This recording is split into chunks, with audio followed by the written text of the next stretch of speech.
Right, welcome back to Inclusive Design 24 2025, brought to you in partnership with our Platinum supporters, Accessibility Cloud, and Intopia.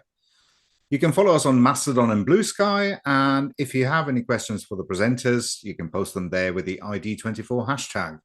Alternatively, as you're already here, you can put them directly in the YouTube live chat. We'll gather all your questions and a few of our own, because I know that David is a bit of a scientist himself, for our Q&A at the end of the session. A reminder that ID24 is a respectful community, and you can find our code of conduct on the Inclusive Design 24 website. So I'm happy to be once again joined by my guest host, David Swallow. David. Thank you, Pat. Next up, we have Kaye Moors, the MD of Drum Studios, who will be looking at how to get stakeholder buy-in to inclusive design, sharing some quick, low-budget accessibility fixes to make your UX more inclusive and helping avoid brain overload, the silent barrier to inclusive design. So over to you, Kaye. Thank you very much, and hi everyone. So as I was kindly introduced, so I'm Kaye and I'm MD of Drum Studios, which is a digital agency founded in 2006 with an emphasis on creating accessible and sustainable digital media content. For those who need a visual description of myself, I'm a white female with short blonde hair, and I'm currently wearing a burgundy hoodie with an orange t-shirt underneath, and my pronouns are she and her. I do have aphasia, so might struggle with my word recall or say the wrong word unintentionally, so please bear with me. And also, just on top of that, I've got a bit of a cough, so I'm really sorry if I have a bit of a coughing fit at any point. So just a bit of background. At 37, I had multiple strokes, followed by brainstem surgery. And what came after the very long rehab and relearning of so many things gave me a brand new reality. And I'm going to try and articulate some of this relearning with you today. So I've worked in digital for over 25 years, helping design, build, and market websites and apps. I knew my way around a website and I spoke the language. I lived the theory. But post-surgery, navigating digital spaces felt honestly like trying to sprint through waist-deep sludge. The tools I used to design now overwhelmed me. The layouts that felt intuitive now made my head spin. I'd go online to do a very basic task and shut the tab crying. Not because the task was hard in itself, but it was just grocery shopping or making a payment, for example. But it's just because the interface made it unbearably confusing. And this is what cognitive overload feels like. And it's happening to way more people than you might think. So, a study published in Clinical Epidemiology found that cognitive decline in the UK has more than doubled over the past decade.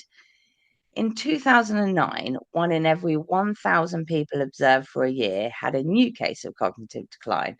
But actually, in 2018, that number had increased to 3 in 1,000. And also, research from Alzheimer's Research UK suggests that 2 in 10 people over the age of 65 have mild cognitive impairment, which is when a person's memory or thinking problems are worse than expected for their age. And that may interfere with their daily lives. But it's honestly quite difficult to know exactly how common it is because obviously it's not always diagnosed. Sorry, Kate, can I just interrupt you for 1 second? I think you're not sharing the slides if you are talking with your slides. My apologies. That's okay. I didn't want to interrupt your flow. I'm sorry. Absolutely fine. Let me, can you see it now? Yes. Okay. Wonderful. Sorry for adding to the load of that's absolutely fine. It's topical, Better but yeah. say now than later. Yeah. So I'll mute myself again. Thank you. I'll just pick up from where I kind of left off, which is There's other conditions that affect cognition. So globally, autism is estimated as up to 3% of the population that includes undiagnosed people. And that can affect executive function, memory, and obviously processing speed. ADHD is estimated to affect actually 4% of adults. And the NHS say that 25% of people with ADHD challenges concerning attention and concentration.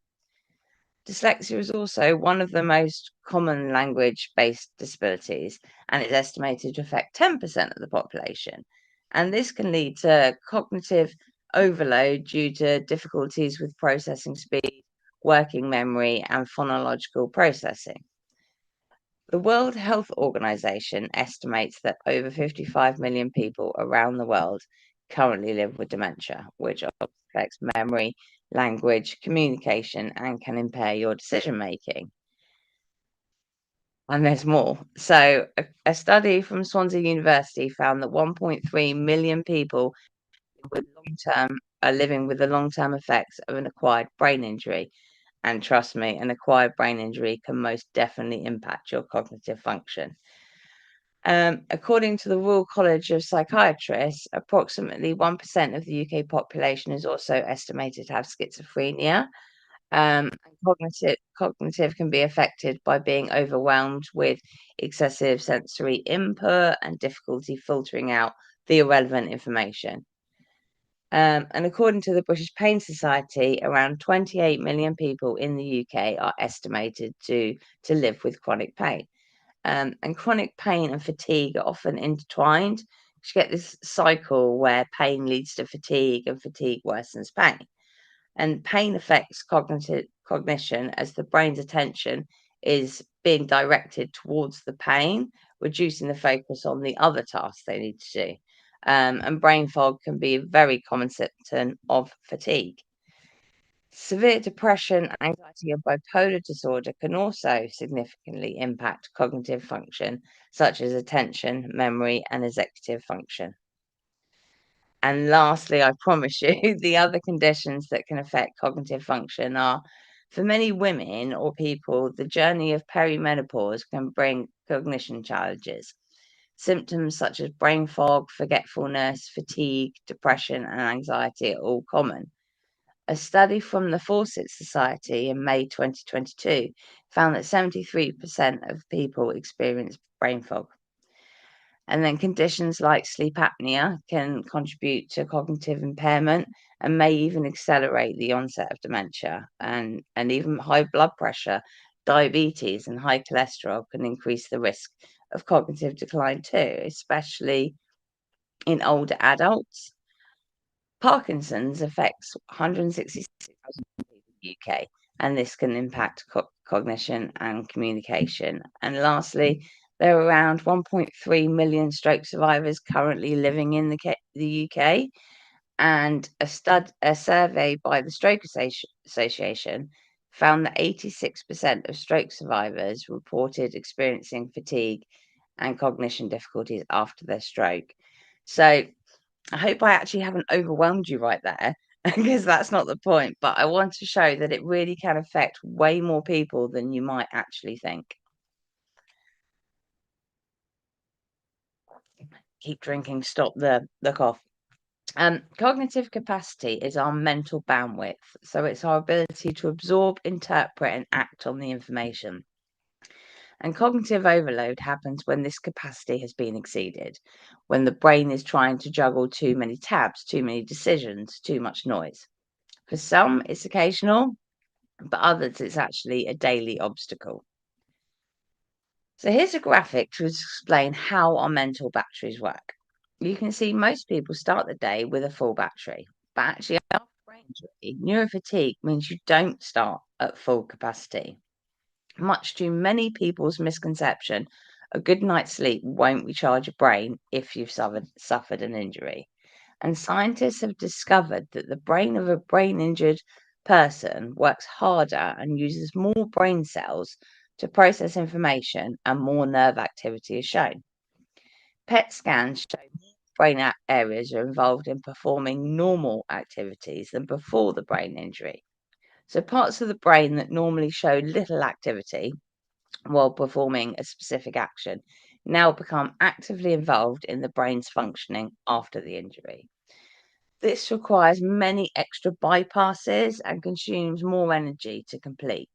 Therefore, the reaction time of a brain injured person is often a bit slower, and it requires more energy to reach the exact same point, and it can make someone not just tired, just full on exhausted. So if you see someone who may have hit that limit with their kind of brain capacity, the typical reactions to an overload might be stress and anxiety from obviously trying to keep it up, mental fatigue and brain fog after literally just a few clicks, irritability, which obviously can be seen by many as an overreaction, confusion that just leads to abandoning tasks, and obviously error-prone behavior, even with really, really simple steps. The emotional meltdowns that often people misread as being dramatic, it's not about intelligence, it's about capacity. And our brains have a capacity, and the capacity have limits, especially when your brain's had trauma.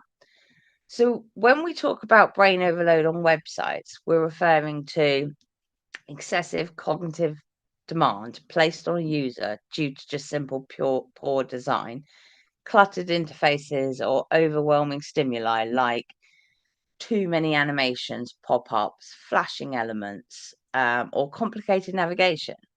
This overload leads to what's called neurofatigue, a form of mental exhaustion that comes from overstimulation of the brain's processing system. So neurofatigue is not just being tired, it's actually a neurological response to excessive cognitive load. It's common in people recovering from brain injuries, but increasingly it's being actually experienced by neurotypical users exposed to digital elements that demand constant attention, rapid decision making, and multitasking. And this is obviously especially true in poorly designed websites and apps.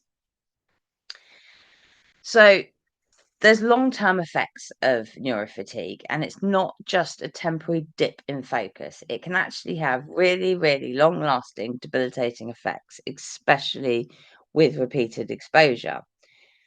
It impaired executive function. So chronic mental fatigue weakens planning, prioritization, and decision-making. It reduces our neuroplasticity. When constantly overwhelmed, the brain struggles to form and retain any new neural connections. It's emotional dysregulation, long-term fatigue can increase irritability, anxiety, and even depression. And even physical symptoms. Persistent neurofatigue can cause headaches, eye strains, sleep disturbances, and chronic stress. And then in severe cases, users may develop an aversion to digital platforms altogether, impacting our work, our education, or social connection. So the bottom line is designing for cognitive ease isn't just actually good UX, it's a neurological necessity. Ignoring neurofatigue leads to digital environments that literally actually damage the user's brain over time. Ethical, inclusive design should prioritize simplicity, accessibility, and cognitive rest. So, three types of load. Design either respects cognitive capacity or it burns through it. And there are three types, like I said. So, you've got the intrinsic load. So, this is the tasks when the task's natural complexity, like applying for a mortgage or a long process that you have to do. You've got the extraneous load, and this is the unnecessary stuff that designers add, like flashy animations or dense paragraphs. And then germane load, and this is actually the good kind. This is the mental effort that supports our learning. So we want to reduce the extraneous load, especially for people with cognitive impairments. So when UX goes wrong, there's essentially three layers. So you've got the quick overload, and this can literally happen in seconds. Pop-ups, cookie banners, multiple CTAs, auto-playing videos. it's like walking into a room where 10 people are shouting instructions at you all at once. And the impact is I shut the tab immediately because my brain can't prioritize. You've got the medium term overload, and this happens within, say, 5 to 10 minutes of interaction. So when you've got loops in navigation, menus that we set, forms that we load, the mental cost builds up, and the impact is that fatigue kicks in and I feel lost. I either start over or I just completely give up. And then you've got the long-term overload, and this happens with high-stake, multi-step processes like booking a flight, applying for a job, renewing a passport. And the impact of that is it's not just frustrating, it's heartbreaking. I need to finish this task, but the process just literally breaks me down. So I've mentioned it before, but I've cried trying to navigate a website before, and to others it's overreacting. But it's not drama, it's my brain screaming for relief. So in noisy rooms, I hear every single voice at once. There's no volume hierarchy. It's actually incredibly debilitating. And I get the same fight or flight response for some websites. So on cluttered websites, I see every element at once. There's no visual hierarchy. Everything is that same volume. The menus, the ads, the banners, the icons. I can't tell what to focus on, and I can't filter out like many people can. And this isn't a small problem, it's actually a barrier to daily life. So let's look at some UX offenders and how to obviously address them. So first culprit, too much on the page. Like I mentioned, you've got ads, CTAs, pop-ups, sidebars. There's no space to breathe. There's just too much information on the page to digest. And when you revisit sites and the layout has changed, that really, really throws people. So actually the worst culprits for cognitive inaccessibility are actually ironically the ones we need the most. So banking, you've got your complex forms, you've got inaccessible customer service options. Education, you've got information overload, inconsistent user interfaces across different platforms with schools. And for me, inaccessible parental platforms. So I've been that parent that's missed days off as they were listed as mental health days, but that was hidden within a 25 A4 document of just a wall of words. Obviously, you've got legal, formal, jargon heavy, healthcare, where appointment systems that require precise timing and complicated paperwork, and e-commerce, obviously, so overwhelming visual layouts. So here's my simple amends that we created that I think makes things easier to understand.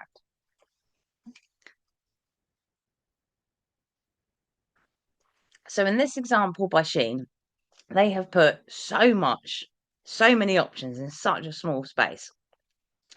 The hierarchy of the categories is really not clear. It's hard to know where to look or what to choose. The menu navigation is low contrast, and the hero image is rotated, so you can't see the outfit properly. The buttons on the banner are really small, and before we even got to this screen I'm showing you here, we had 4 pop-ups that we had to close down. So in our example, we gave the menu and navigation a block color background. We gave the hero banner breathing space so that users can obviously see the outfit properly with a very clear button. And we reduced the menu options to just the top level categories such as women, men, kids, etc., including the words menu next to the word hamburger too. And although a lot of Gen Zs may know exactly what that means, our user testing has shown that many people actually don't. And this version literally took, half an hour. So it's certainly not a huge overhaul, and I'm not suggesting it is, but we could continue to look further. Another culprit, inconsistent navigation. So menus that change location, jump about as you scroll. My pet peeve is hamburger menus on desktop because I want to see where to click next. Progress indicators that disappear. The next or back button is missing on shopping sites or blog posts. And menus that aren't sticky, so you have to start looking for it, or scrolling up, or looking for your next jumping off point. And no search function. This honestly can be someone's default with cognitive overload, based on mine and all our user testing, because they want to find the place as quickly as they can. But that in itself can cause overload, because sometimes with search results, it's just one long list without any category breakdown, or obviously clear signposting. Words in navigations that don't match what I'm looking for, or it's confusing. So there's loads of examples, but I literally looked at a site a couple of days ago, and their navigation had 2 menu items: services and what we do. And to me, I couldn't work out what the difference was. Which one do I click? And people, as we know, look to research brands before they buy. And one of the most common places for kind of quick results is social media. And if social links are not in the footer, there's that extra strain you're putting on someone to search and find these brands themselves. And that's, to be honest, if they do find your brand and not just a very similar social handle. So just simple things, just put that in the footer. So in this example by Uniqlo, the navigation changes on different pages of the site. So starting with the low contrast menu on the homepage. But when you go through to t-shirts, for example, the sub-navigation of women, men, kids and baby have disappeared from the top. It's now underneath the hero image, which is hidden below the fold. And there's no breadcrumbs to see how to get back to higher level categories. So in our example, we gave the homepage menu a block color background.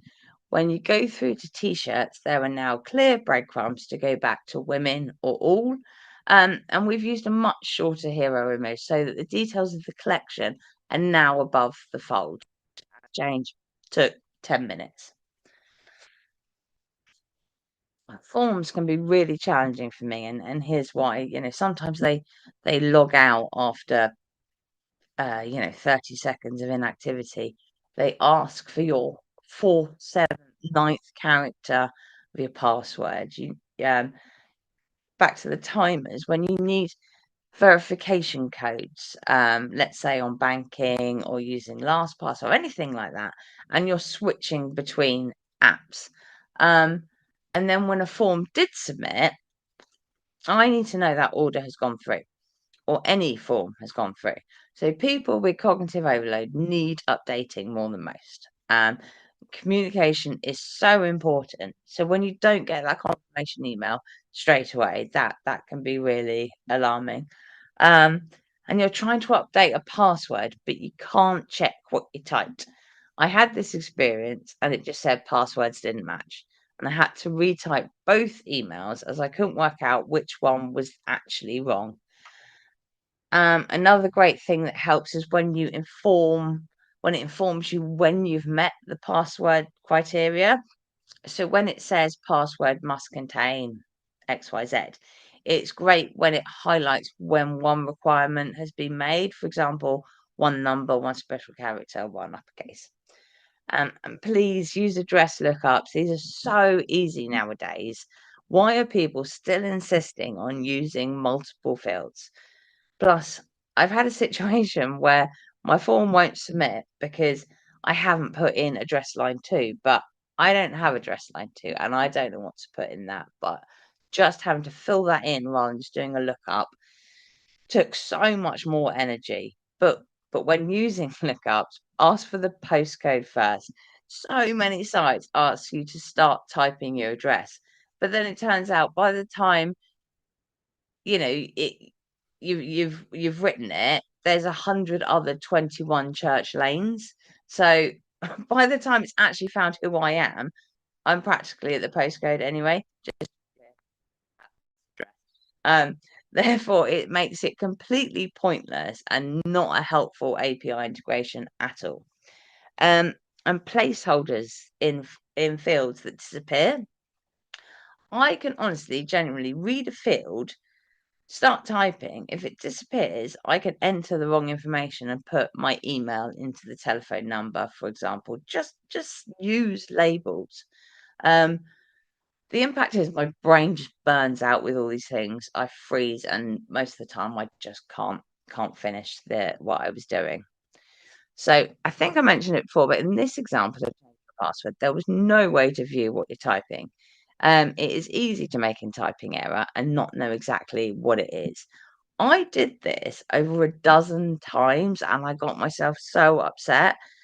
I had to because it was for my son's education. But I'll be honest, if it wasn't essential, I just would have given up. It's that simple. So in our version, we show both color and icon that the user has made an error. Specify what that error is. In this case, it shows an uppercase letter is missing.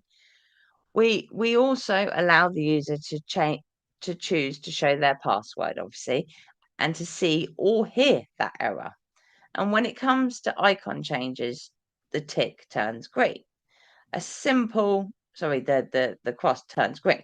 So a simple change didn't take very long at all, I'll be honest, but it's made a huge improvement in how I would understand this form. And don't forget, copy is a huge part of UX too, and this can really make or break a site's usability. So paragraphs like walls of text, we know people skim, but people with cognitive overload or neurofatigue, they really skim because our batteries are precious, you know? Text that is serif or too closely kerned, handwritten fonts or line heights that are really small can make differentiating the letters really difficult for the brain to process. I'm sure you've seen it more now where recipes have become blogs. So there's 1,200 words that you have to get through before you even get to the ingredients or method. And there's plenty that instructions that assume you've got prior knowledge of that subject or industry. Grouping things together prevents users constantly shifting their attention across the screen. When elements are connected, keeping them close minimizes that split attention effect. Their proximity makes it easier for users to absorb the information, helping to avoid cognitive overload. Amazon often serves as a cautionary example for me of poor layout in this regard. The product details and dimensions are so far down that you also need to bypass all the extra unnecessary information to get to that. On e-commerce sites, when you can't find the clothing size charts and it just says S, M, L, XL, for example, and then when you do finally find the size chart, everything in it is in centimeters or inches, but you only know metric or imperial, and you have to look to convert that yourself. It takes so much extra processing. Same as copy written in all caps versus sentence case. It's really hard to read and understand. So just use simple, plain language, use bullet points and break the content up. So this example has, as you can see, lots of small copy, which to me is really daunting. And it has quick links on the right, and they feel really squished and kind of hard to read. So in our version, we gave the copy more hierarchy with a heading, subheading, and a shorter paragraph. We made the text all the same color, and we gave the navigation a clear heading, block background, as I keep saying, because that's really important. And we kept the quick links above the fold and relayed them as to be horizontal, very obvious text links. And then a huge culprit for brain overload is sensory. Remember what I said about the 100 voices in a room? These voices can be really loud. These voices all talking to me could be the UI animation, the pop-ups, the auto-playing animations or videos, neon colors, busy graphics. There's so many culprits. So this website has auto-playing motion in the hero image. The pause button is really small and hidden. And as I scroll, there's another auto-playing video and carousel. And I'll be honest, I would question if UI animation was really needed on this web page at all. Not only is it overwhelming, but obviously it slows the website down and increases its carbon footprint. It didn't add anything to my learning as a user. And this was a really simple fix. Start with a static website and allow people to opt in by pressing play. In our version, we made the play button obviously more obvious with text accompanying it, saying view page in motion. We offer a button to open the explainer video, and we put the header on a block color to improve the contrast. Felt like a bit of a sorry, can't think of the word. Now, lastly, second to last, we all make mistakes, but people with cognitive overload make more mistakes than most. Gmail is an example. So they give the user 10 seconds after sending the message to delete the message without letting the receiver know. And sometimes it's more like 25 seconds before I realize I sent it to the wrong Joe. But when we receive misleading information like this, we think we've made mistakes. So it's an April Fool's joke offering a free t-shirt. And this is really confusing and bad practice because it reads your order is confirmed as the subject line with an order number, and then the body reads April 1st. Now, at first glance, when that pops up in your inbox, it causes huge anxiety. Did I forget I ordered it? Did I order the wrong thing? Or have my card details potentially been stolen? Checkouts are your final point in which to convert a customer, so don't stumble at the very last hurdle. So to reduce cognitive strain, allow people to pay by Apple or Google Pay. Many sites still don't do this. Allow your auto from Keychain or LastPass or any other password manager. One frustrating thing is that when using autofill, you hit submit and then it says your card details is incorrect because it didn't need gaps, for example, in the card number, and you have to go through and amend that autofill, or you have to enter your CVC number. Have you ever had that for every single field? Your name, expiry, and even your name. And then when you land on a site and pop up says receive 10% off your first order if you create an account. You enter your email and you create an account but when you get through to the checkout, the promo code hasn't applied. For me, I couldn't work out where my promo code was. I finally realized emailed to me and you have to copy it across. But if I'd selected yes, I want to create an account. I've created an account. Why is this just not seamlessly applied? I had one the other day that it was emailed to me as an image, and therefore it relies on users taking the time to look and retype the information, and probably most importantly retype it correctly. And then this is finally this example from Harvey Nichols. It isn't clear if it's a guest checkout. And the phone number has a placeholder, so it looks like it was filled in and I skipped it. The main issue is the address lookup, which works by starting to type your address, which brings up every address in the country that starts. Really easy to choose the wrong one by mistake and send a product to a complete stranger. This was actually done by one of my colleagues' mums who has cognitive impairment, who rather than sending it to Surrey, sent it to Scotland. There's also no clear summary before you pay because it's hidden in a floating lozenge that I didn't really see.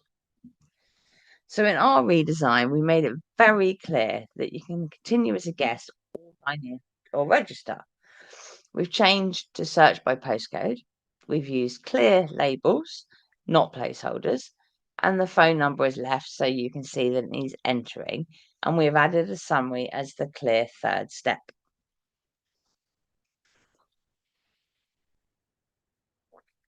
So examples that can fail users like myself: how to make contact with so many brands. Vodafone, broadband switch page, Amazon app, Aldi, NatWest. There's so many big brands that hide their contact information. E-commerce sites, Currys and Amazon with product sizing at the very bottom of the page, or Vinted that uses puzzle captures each time you log in. And AI chatbots, they never understand me. I can't phrase my issue correctly. I just want to speak to a person, because it's not that I can't think, it's that I'm already thinking too much. Just like how digital products end up with too many options, making it hard to discover features or make the right choice. In the early 2000s, we all remember Steve Krug's Don't Make Me Think, and that was an absolute revelation. He says the best websites are self-evident, self-explanatory, and well-correcting. And then came Surgery Made Easy, a guide for simple usability testing. But I've actually got a catch here, because if you're not testing with disabled users, are your tests incomplete? And I'll be honest, I still do. But now when I read them, I see the gaps. As someone who acquired my disability in adulthood, I can't unsee the flaws in interfaces that I previously once admired. Miller's Law, also known as the magical number 7 plus or minus 2, suggests that the average neurotypical person can hold 5 to 9 things in their short-term memory at once. Now, imagine someone with cognitive fatigue or executive dysfunction trying to navigate a banking app, remembering a verification code, which you have to cross-reference in a document in another tab, whilst avoiding your accidental logouts. It's literally just too much. You've used your limit, and this is where inclusive design matters, not in aesthetics, but in the outcomes. So what looks better? Let's look at solutions. So simple visual hierarchy, headings, white spaces, and structure. Let users scan the content easily. Simplicity is key here. Focus on what's essential and remove anything that doesn't serve a clear purpose. Generous use of white space not only gives the layout breathing space, it also helps guide the user's attention naturally. A clean, intuitive interface allows users to concentrate on what truly matters without being overwhelmed by clutter. So to create a streamlined design, always consider the user's goals. Ask yourself, what is the main objective of this page or screen? Is there any content that can be removed without losing any value? Are there any redundant or repeated elements? And then use these answers to shape a design that prioritizes clarity and supports users' tasks effectively. Don't assume users know what a heart, a lightning bolt, an exit sign, a profile icon, or even a hamburger navigation icon means. Always explain it. Reduce your clicks.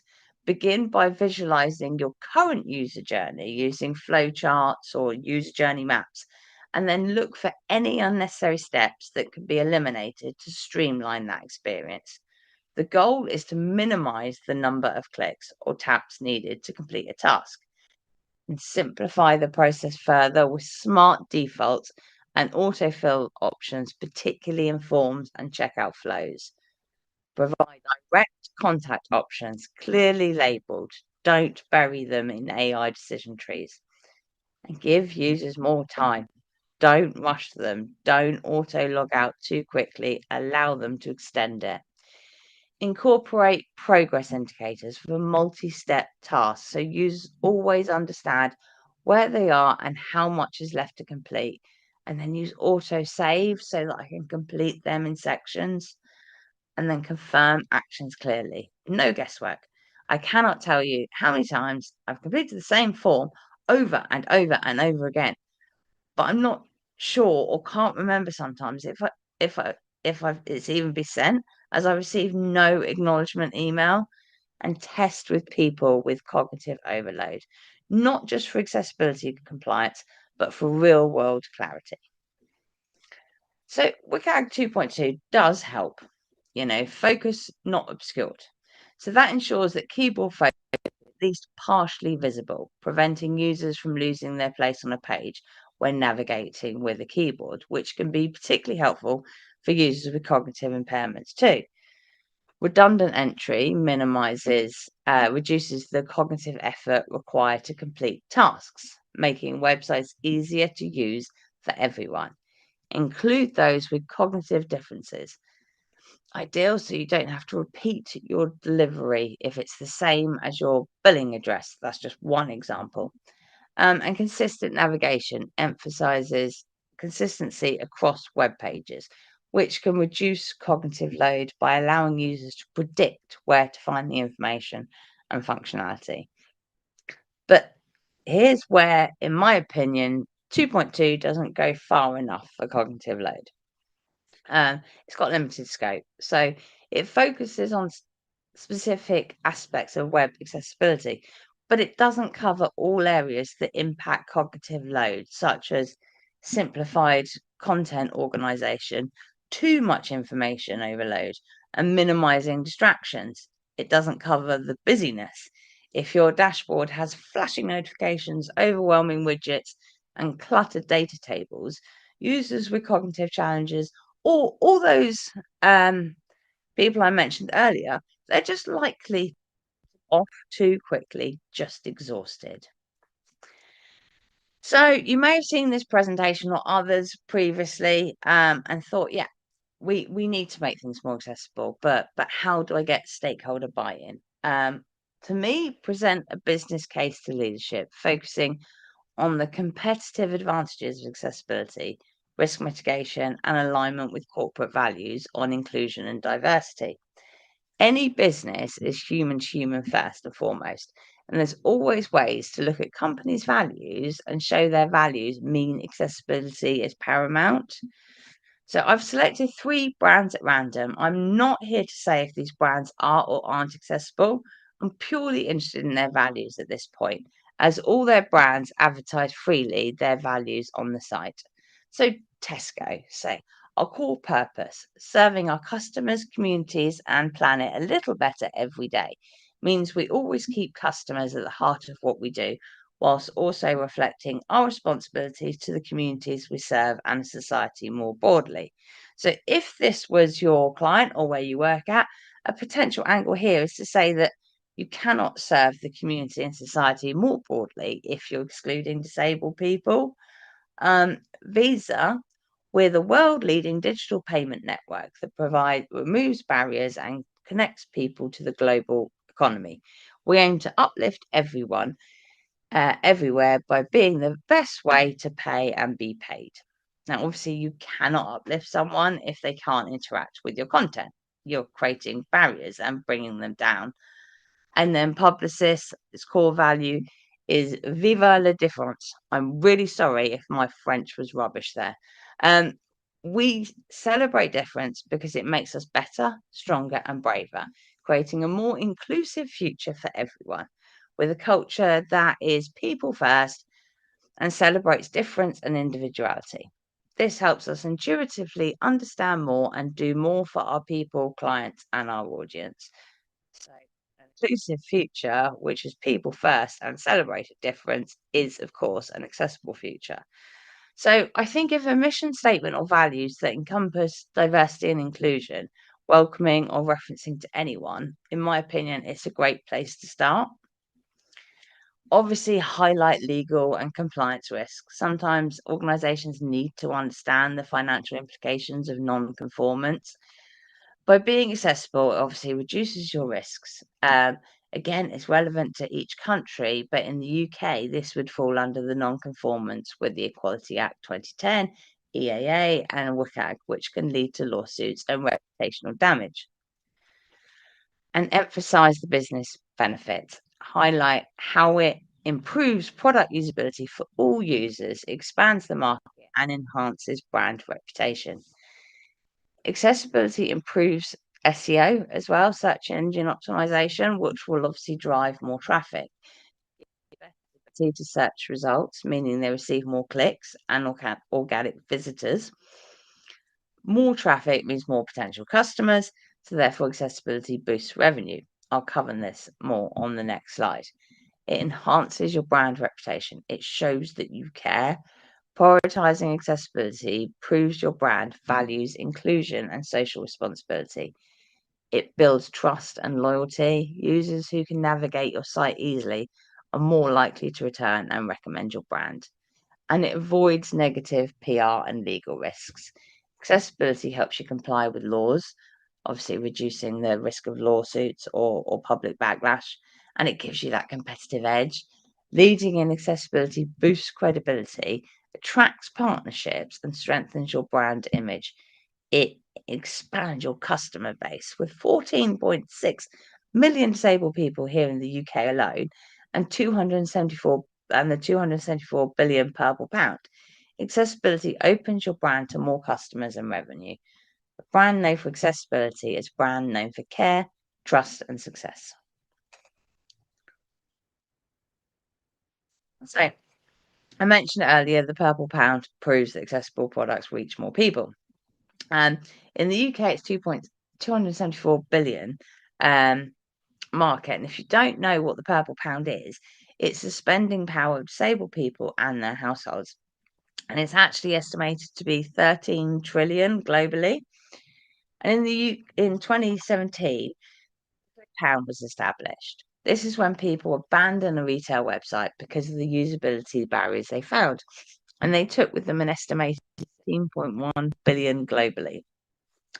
So while the return on investment of accessibility varies from country to country, a 2022 paid report from the Foster Research estimated that accessibility and user improvements bring back $100 for every dollar invested.